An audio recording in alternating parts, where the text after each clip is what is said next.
Il est écrit dans Matthieu chapitre 22 à partir du verset 1. Jésus, prenant la parole, leur parla de nouveau en parabole. Il dit: Le royaume des cieux est semblable à un roi qui fit des noces pour son fils. Il envoya ses serviteurs appeler ceux qui étaient invités aux noces, mais ils ne voulurent pas venir. Il envoya encore d'autres serviteurs en disant: Dites aux convives, voici, j'ai préparé mon festin, mes bœufs, mes bêtes grasses sont tués, tout est prêt, venez aux noces. Mais sans s'inquiéter de l'invitation, ils s'en allèrent, celui-ci à son champ, celui-là à son trafic, et les autres se saisirent des serviteurs, les outragèrent et les tuèrent.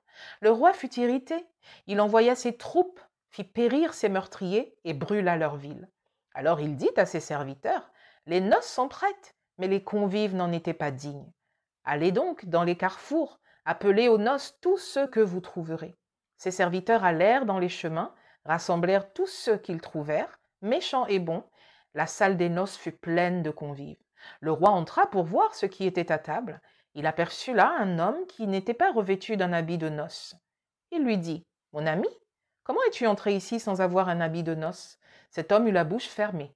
Alors le roi dit aux serviteurs: Liez-lui les pieds et les mains, jetez-le dans les ténèbres du dehors, où il y aura des pleurs et des grincements de dents, car il y a beaucoup d'appelés, mais peu d'élus.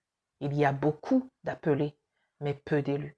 Mais si on regarde bien dans cette parabole, le roi a invité tout le monde au final.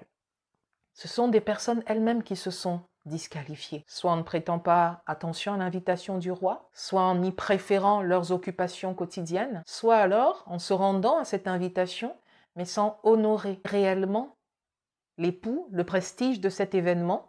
La personne s'y est rendue avec son habit de tous les jours, ce qui montrait qu'elle ne valorisait pas suffisamment cet événement-là. Donc il y a beaucoup d'appelés, et vous êtes appelés, mais il y a peu d'élus. Et c'est à vous de déterminer si vous voulez faire partie des élus. Ce n'est pas Dieu qui le fait, c'est vous.